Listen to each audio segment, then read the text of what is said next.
Over the past year, I've done a ton of coverage on the Marvel's Avengers video game by Crystal Dynamics and Square Enix, and I'll continue to keep covering it because it's a game that I love. However, we just got a ton of news about upcoming Marvel games that are set to release over the next 2 years. In addition, we have several Marvel games that have either just come out or are coming out in the next couple of months. Games like Guardians of the Galaxy, Midnight Suns, Spider-Man 2, Wolverine, and more. So in today's video, I'm going to be taking a break from Marvel's Avengers and talking more generally about the world of Marvel video games in 2021. Although that being said, Marvel's Avengers just put out a roadmap, and I would really love to talk about it really quickly if we have a little bit of time. Do we have any time? Does anybody want to really quickly? Stars and Stripes! Hello and welcome to another Carrot Scraps video, and by another, I mean the 81st. So what I'll be doing in today's video is going over the various Marvel games coming out over the next year, such as Guardians of the Galaxy and Marvel Midnight Suns. After that, I'll talk about the games that are teased for the year after, like Spider-Man 2 and Wolverine. And then I'll circle all the way back around and talk about Marvel Future Revolution. There's just a ton of Marvel games coming out and being solicited right now, and I thought it made sense to make a video about all the hype. For each game, I'll be giving a short synopsis about what it will be, and then I'll just give my general thoughts on the game so far based on what I know. And it goes without saying, obviously a video about opinions is going to be almost entirely subjective, so please try to keep that in mind. And of course, these are not my final thoughts on any of these games. These are just my early thoughts, and my opinions are absolutely subject to change as more information is released and when I finally play the actual games. So I hope you enjoy. It should be a quick video today. I'm sure if you look at the timer on the YouTube video, it says a very short amount of time, probably whatever a short amount of time is to you, that's what it looks like. Just, really quickly today, we don't have a lot of time for many other stuff. It's a fast video, it. Very fast. So without further ado, let's start talking about upcoming Marvel games. Although if we do have time after all the Marvel games, I'd love to talk about the roadmap for Marvel's Avengers. I'm really excited about it, and I feel like we have enough time, so if you just indulge me just a little.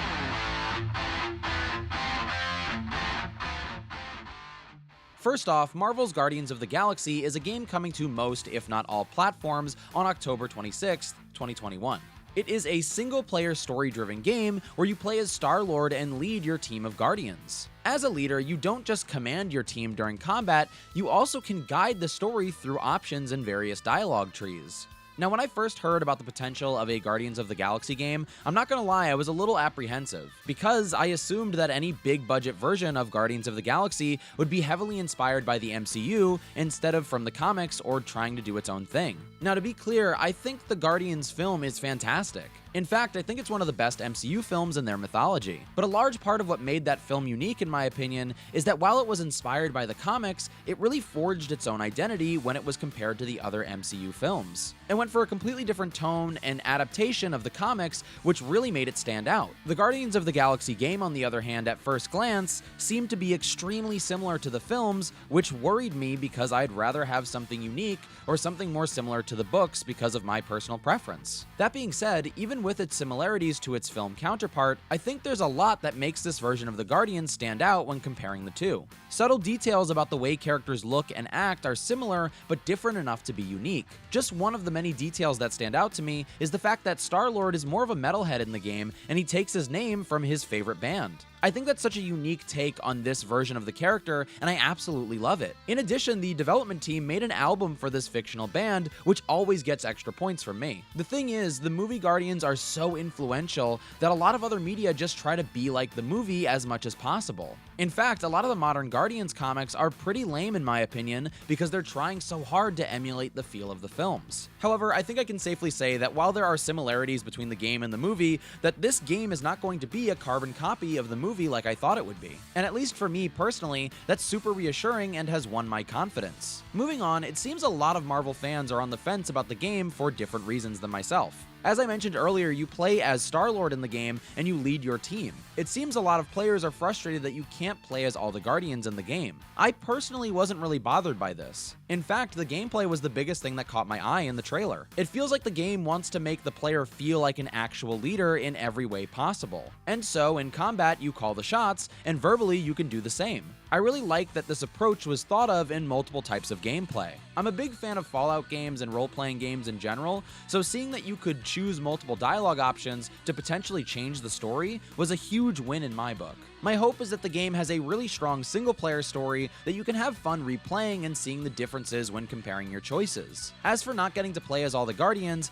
I guess I understand why that's a letdown for some players, but I'm completely fine with it. First of all, because there are other Marvel games where you can play as multiple heroes, and even other Marvel games where you can play as multiple Guardians. Secondly, because I really like that Marvel games have been really trying to push the boundaries of what types of gameplay they'll feature for their characters. Look, I love semi-open world action brawlers, but I'd like a little bit more variety in gameplay if I'm playing so many Marvel video games. So yeah, I'm not bothered by the fact that you can't play as every character. I'm excited because the reason that choice was made seems to be in line with their gameplay philosophy. That philosophy being what I like to call the leader gameplay. Gameplay that's driven to make you as the player feel like a leader of a team. Although I will say that while I'm sold on the idea of giving your team commands, I am still a little bit skeptical about the actual combat gameplay. The reason being because in a lot of the gameplay that I've seen, it looks a little stiff to me. There's just something about it that doesn't flow the same way as Spider-Man or Marvel's Avengers does. And if the gameplay is just okay, I'll be fine with that because there seems to be a lot more than just the combat here. But it is one of the things that I want to see more information about. So I'm excited to see more gameplay in the future.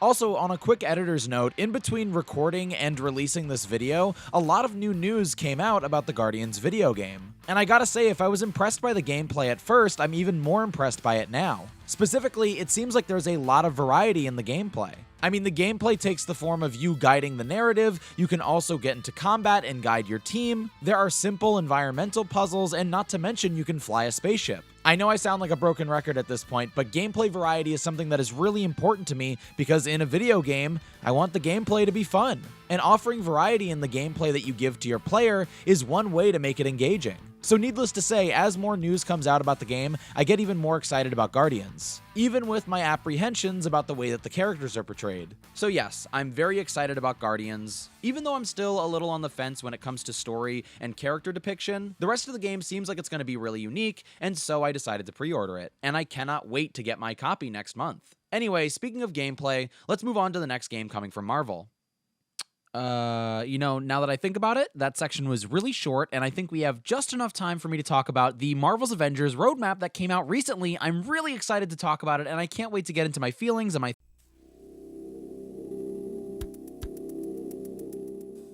second Marvel game on the docket is Marvel's Midnight Suns. This is potentially my most anticipated upcoming Marvel game, honestly. In fact, I'm so excited about the game that I already made a video for it. If you're unfamiliar, Marvel's Midnight Suns is a tactical RPG from the creators of XCOM. The game features traditional RPG mechanics with the new twist in the form of card gameplay. In addition, you'll also be able to customize your own original Marvel character, as well as socialize with iconic Marvel heroes. And this darker version of the Marvel universe, encapsulated in a take-turn RPG, is coming to most, if not all, consoles in March of 2022. Now, I'm actually a huge fan of tactical RPGs, and I've always wanted to see one done with Marvel characters. That being said, I'm not a huge XCOM fan, mostly because of the aesthetic and because I prefer to have a strict grid when playing tactical RPGs. One example of tactical RPGs that I enjoy is the Fire Emblem franchise. And one of my favorite things about the Fire Emblem franchise is that it utilizes the chessboard tile system. So sometimes playing a tactical RPG without that strict grid is a little off-putting to me. But in general, the tactical RPG is a genre that I absolutely love, and like I said, I've been waiting for a Marvel game in the genre for a while. In general, this game is what I'm most excited for in the upcoming future. Hands down, the art direction looks incredible, role-playing mechanics seem really entertaining, and of course, I love the tactical and card-based gameplay. Putting aside that I like tactical RPGs and card-based gameplay, it's just really cool to see a Marvel game do something so different. It feels extremely unique when compared to the gameplay of all of these other Marvel games. Now, if you're on the fence about the game, I totally understand. It's kind of a hard sell considering most superhero fans have a preference for brawler mechanics in my opinion. Now, to the developers, I'd say please consider a beta or better yet, a demo for the game. I think if you did that, it would win over a lot of people who are on the fence and might not risk checking the game out. And to the players who are on the fence, I'd say if you have the funds, give the game a shot. Watch the promotional material material carefully to make sure it's for you, but from what I can tell so far, it looks really unique, and it seems like a lot of care and attention was put into it, and so Marvel fans have a good reason to be excited, I think. I will say that while I'm excited and I have full confidence for the card-based gameplay, I am a little bit nervous about the way that you socialize with the other heroes. It's clearly something that they're proud of, and they're trying to show that you can do a lot in this part of the game. But that being said, I think there's a range when it comes to gameplay involving socialization,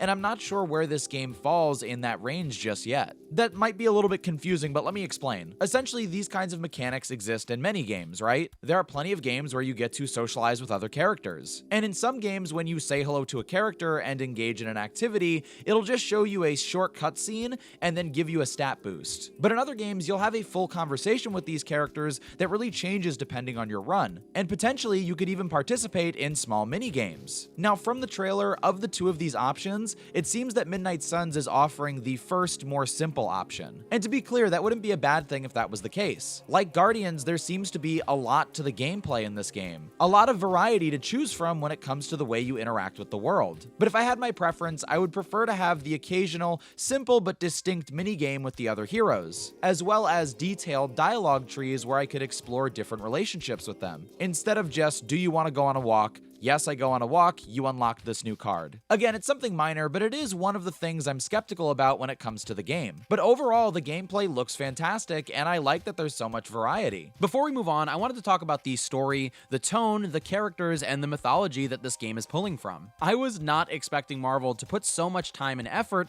into a Midnight Suns game. It's also just nice to get a piece of Marvel media that not only has a different tone, but is exploring a different part of the mythology. There are so many fascinating and distinct corners of the Marvel universe that are waiting to be explored. And while comic book fans have appreciated these corners of the Marvel universe for years, it's nice to see that a broader audience of people can potentially celebrate these great stories. There's definitely an audience here and a potential larger audience to be gained if the game works really well. But it's not necessarily on the tip of everybody's tongue, so I was a little surprised that it was selected. I love the Midnight Suns, and more generally, I love Marvel horror. And if this game is a gateway for more Marvel horror to be seen by a larger audience, I'm all for it. When it comes to the other characters that I'd like to see announced for the future, I would love to see Man-Thing, Morbius, and maybe even Claw. Wait, Claw? No, Claw wouldn't work. You know why? Because Claw is kind of busy being in Marvel's Avengers. You see, there was a roadmap released very recently, and there's going to be a raid coming to the game, and I'm really excited to talk about it, and if you just listen to me for 10 seconds... Now, I'm not sure if I've mentioned this on this channel before, but Spider-Man is actually my favorite superhero. Well, technically, the Scarlet Spider is, but, you know, we don't need to get into semantics. Although, I would like to, because, you know, the Scarlet Spider is literally the best spider hero. Anyway, before the Avengers game, there was a time when anticipating and playing the newest Spider-Man game was one of the most important parts of being a fan of the character for me. I mean, heck, I might not have started reading comics weekly and monthly if it wasn't for my anticipation of upcoming Spider-Man games. So I will admit that after kind of a hiatus from that mindset, it was nice to get a Spider-Man trailer and to get that rush again. Now, similar to Insomniac's Wolverine, which we'll talk about soon, we don't really get much from this trailer. It's just Miles Morales and Peter Parker fighting some criminals before they look down a dark alley and presumably see Venom. And during the entirety of the trailer, there's a mysterious voice narrating. Now, from what I've heard, this is an in-engine trailer, which is absolutely impressive. But still, this is very much so a teaser, not really a trailer to me. I still feel it's too early for me to say anything concrete about the game, how I feel about it, or what we could expect. I will say that I love that this game seems to be embracing Peter and Miles as a team. If you don't read the comics, you might be surprised to learn that Peter and Miles really don't have that kind of relationship. They pay lip service to the fact that Peter will occasionally train Miles, but generally speaking, you never get to see that cooperation, teamwork, and mentorship in the actual stories themselves, just imposed through exposition. I, for one, really love the idea of Miles being taught by Peter, though. Peter, as a character, has a history of being a teacher, so the role fits him well, but he also has a reluctance to take those roles because of his insecurities, and I think that's a really interesting conflict. On the other hand, many people seem to think that youth is the most important part of Spider-Man. I think it's why we see so many stories that revert Peter to a teenager, even though the majority of the comics are about him as an adult. Now, what's great about Miles Morales, in my opinion, is that he can be the modern teenage Spider-Man, and he can allow Peter to stay an adult. What makes Miles interesting in more than just the teenage Spider-Man, however, is the fact that he's not doing this alone. I've always been disappointed that the comics didn't embrace this kind of storytelling, and to bring it back to the Insomniac game, it feels as if this trailer will be tackling that dynamic in more detail. I can't wait to see how these characters interact and communicate with one another in two different age groups, but who occupy the same occupation. And to finish out my thoughts on the potential story, I assume the narration that we hear in the trailer is that of Kraven the Hunters. And if that's the case, that's super exciting to me. Kraven is a really fun and intense character that deserves way more attention in my opinion. Many look at him from a very silly perspective, but he can be a huge threat, not to mention he's connected to some of the darker stories in the Spider-Man mythology. Obviously, Venom is confirmed in the trailer, and we're still not sure where they'll go with the character, but I really hope that Kraven is the big bad of the game. We've had him in another Spider-Man game fairly recently, but I'm ready for him again, and I want him to be incredibly intimidating. Now, let's talk about the potential gameplay. Keep in mind, this is all speculation because we didn't really get much gameplay in the trailer. So first of all, Peter seems to have these robotic arms on his back, which is either a reference to the Superior Spider-Man or to the Iron Spider. I'm honestly not a huge fan of these, even though we've seen it in other costumes for Peter before. However, that being said, the reason I do like the potential inclusion of these arms is that it could serve to differentiate Peter's gameplay from Miles. Obviously, there are a lot of similarities between the way Peter and Miles play in the original Insomniac game and in the Miles Morales game. And now that we're getting a new game with the two of them together and potentially getting to play as both, I think it makes sense and is a really smart idea to create more differences in the way that they play. So if that's why Peter has back arms, then I'm happy about it. Ew, back arms. Especially their bug arms on his back. Gross, man. And of course, while Peter has his robotic arms, Miles will have his Venom Blast abilities, and potentially they're going to build on those abilities from his previous game. In addition, they'll probably change the name, because how confusing is it going to be when Venom has to attack Miles and Miles uses his Venom Blast? I mean, I'm sure we'll figure it out, but it's always so funny to me that they named it that. Again, I'm really hoping that these two play very differently from one another. And then of course we get to see Venom at the end of the trailer. Now I'm sure they'll do the normal Marvel thing where Venom is a bad guy at first and then he becomes a good guy. I personally prefer villain Venom to anti-hero Venom, but it seems most Marvel fans like to consider the character an anti-hero. So you'll probably get some classic Marvel confusion fights between the protagonist and Venom at the start of the game, and I think there's a strong possibility you'll get to play as him throughout the campaign, leading to the end where heroes and anti-heroes combine their forces. Now, on the subject of featuring multiple characters in a single-player game, please allow me to go on a quick diatribe. I am not a big Assassin's Creed fan. Personally, it's because all of the Assassin's Creed games that I've played have felt far too similar to one another. The gameplay isn't bad, I just feel with the number of sequels they've had, there should be more innovation. More reason to play each individual game aside from the story. One of the reasons Arkham Knight is my favorite Arkham game is because it builds on the brawler gameplay from the previous entries in the franchise, but it adds the Bat Tank, which totally changes the gameplay of the entire game. Suddenly, there's this big unique reason to play Arkham Knight specifically. So going back to Spider-Man, when the potential of a sequel to the 2018 game was brought up to me, my first worry was that we'd be getting the same gameplay with a new story. For many years, that's all I wanted from Spider-Man games, and it's totally okay if that's what you want. But at this point in my life, what I want more from a video game sequel is gameplay variety. Anyway, my point is, I think allowing the player to choose multiple Spider-Man characters that play drastically different from one another is a simple but perfect way to make Spider-Man stand out tremendously from its previous installments. My final thoughts on Spider-Man are that I'm crazy excited about the game, but I probably won't be talking about it much until we learn more information. In addition, did you see that Spider-Man is coming to Marvel's Avengers? You see, they put out a roadmap recently, and I'm very excited to talk about the roadmap, and if you just give me like 2 seconds of your time, I'll tell you about Spider-Man. He's on the roadmap, and we could talk about it. You're listening. You're listening? Are you listening? Oh, I thought you were going to cut away. Okay, yeah. So anyway, Spider-Man is on the roadmap.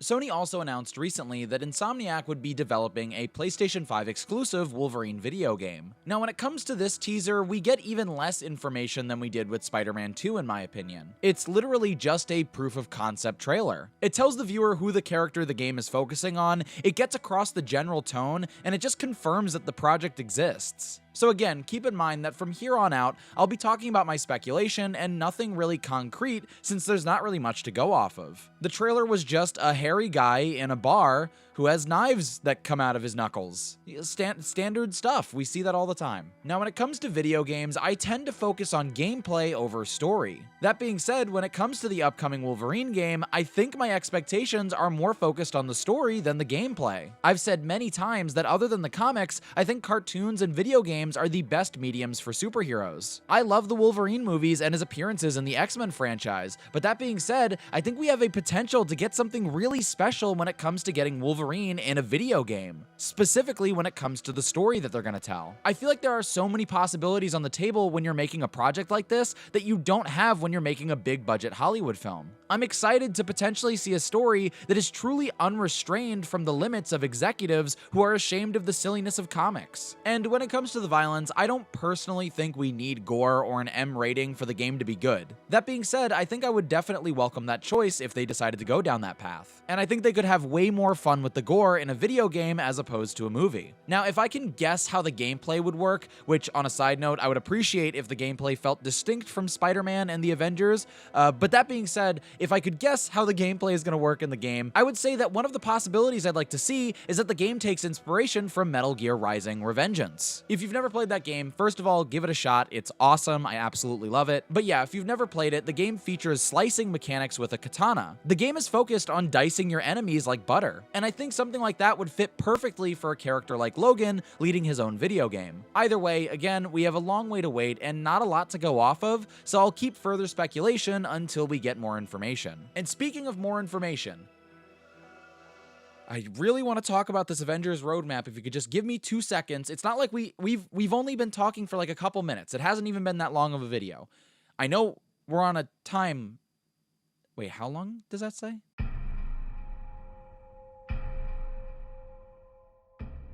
So with those games out of the way, let's briefly touch on multiple other Marvel video game projects. First of all, Marvel Future Revolution is a mobile MMORPG released very recently, and the game and its following is very interesting to me. The first thing that I noticed about the game is that the microtransactions seem to be a lot even for modern games or mobile games, but I will say that the cosmetics look really nice. I'm not necessarily a fan of the art style of the game, but there are some really cool designs, and I really love the idea that you can customize the cosmetics for your character. That way, the game offers a really unique MMO experience of creating your own version of a classic Marvel hero. That being said, from what I've seen of the gameplay, it just doesn't look interesting to me. Obviously, I can't have a great understanding of this without playing it, but I've watched a lot of footage and gameplay, and it looks pretty shallow, at least in my opinion. In addition, while I love that the story of the game pulls from one of my favorite Marvel comics, Secret Wars 2015, I also think that the story is pretty shallow as well. It just feels very surface level, and all of the heroes feel like archetypes of who they are instead of interesting new versions of iconic characters. But that being said, there's some really good voice acting. I'm not necessarily sold on all of the voice actors,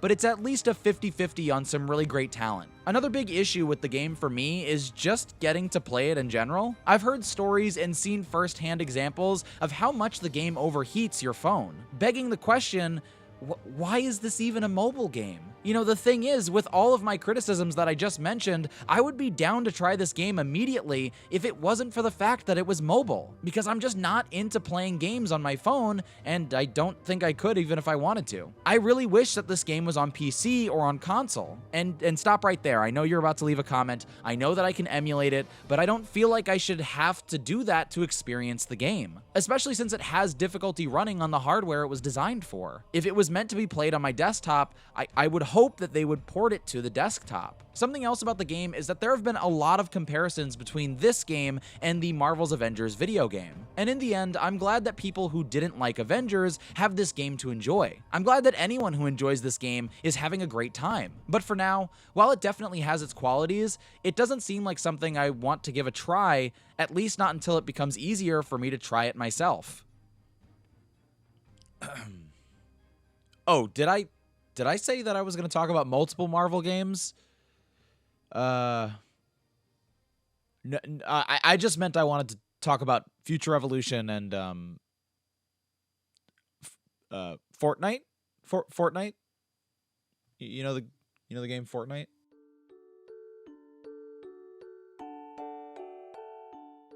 And taking a complete left turn into a completely different direction, let's briefly talk about Fortnite.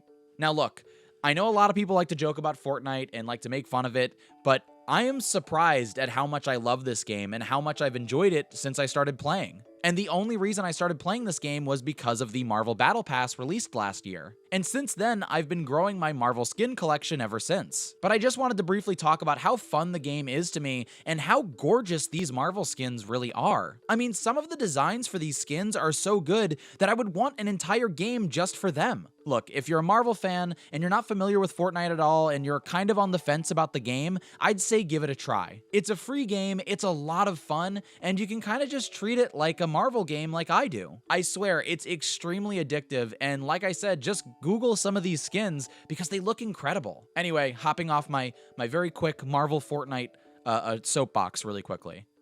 And you know what? As I'm hopping off that soapbox, I think I'm going to take one more step down. Because I feel like we have enough time. I think we have enough time to move on to... Wait. I'm so excited. Okay. Next, I want to talk about the Marvel's Avengers roadmap released recently.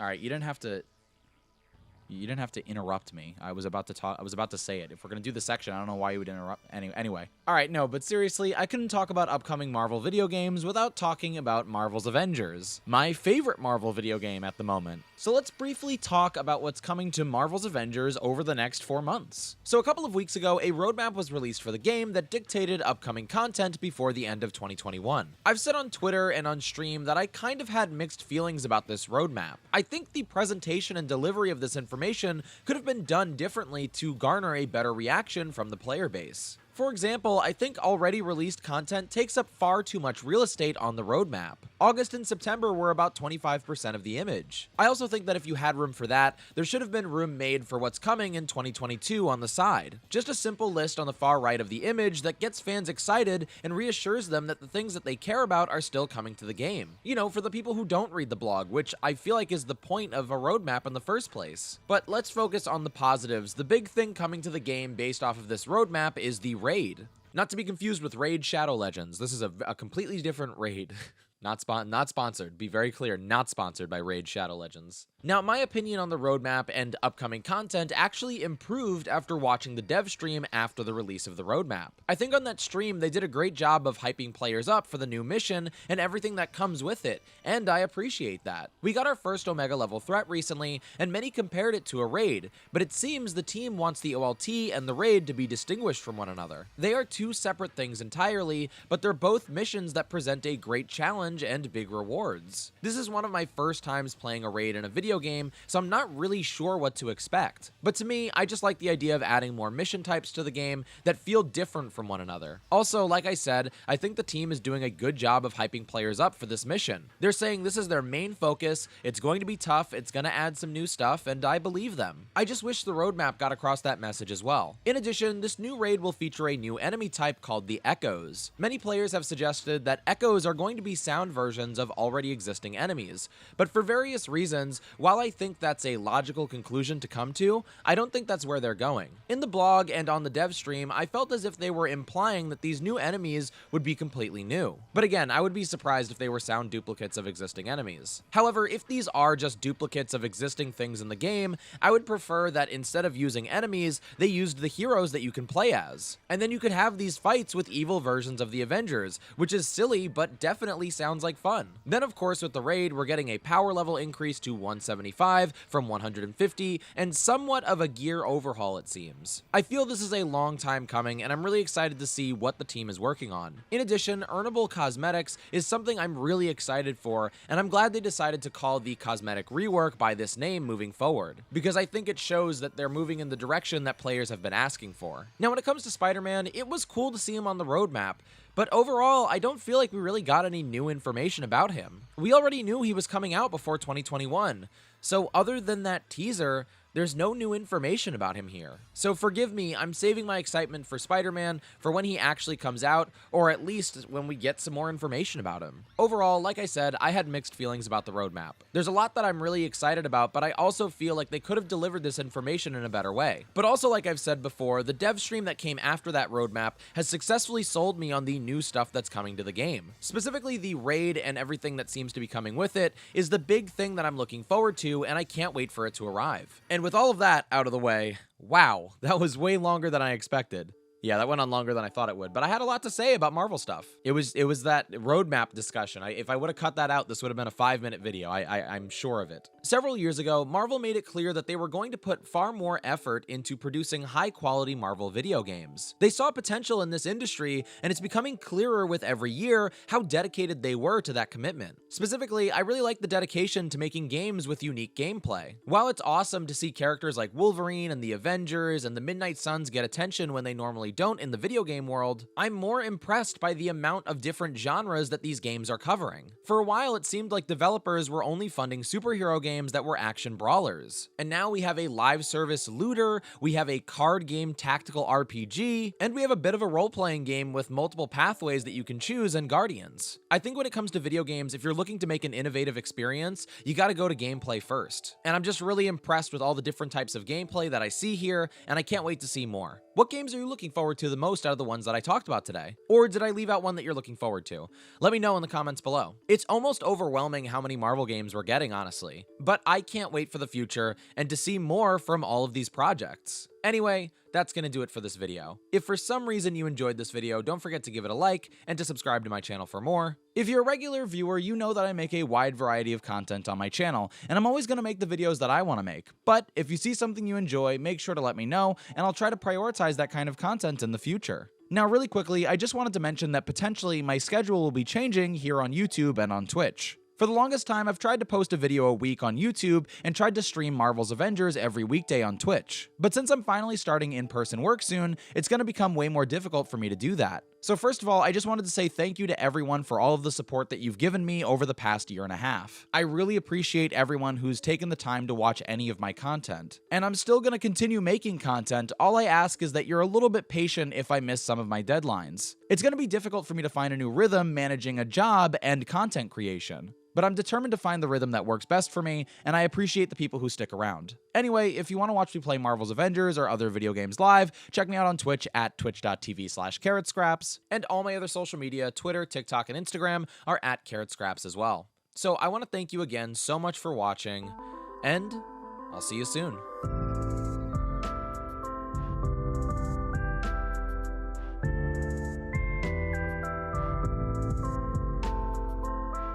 And to finish out my thoughts on the potential story, I assume the narration we hear in the trailer is that of Karen the Hunter. Oh my gosh. Oh, I love the idea of Karen the Hunter. Yeah, we got a guy in leopard print. He's saying that he wants to talk to our manager. I told him that, you know, the manager wouldn't help, but he says he won't leave until he talks to the manager. Oh, that's just Karen the Hunter. Just give him what he wants. He'll never go away otherwise.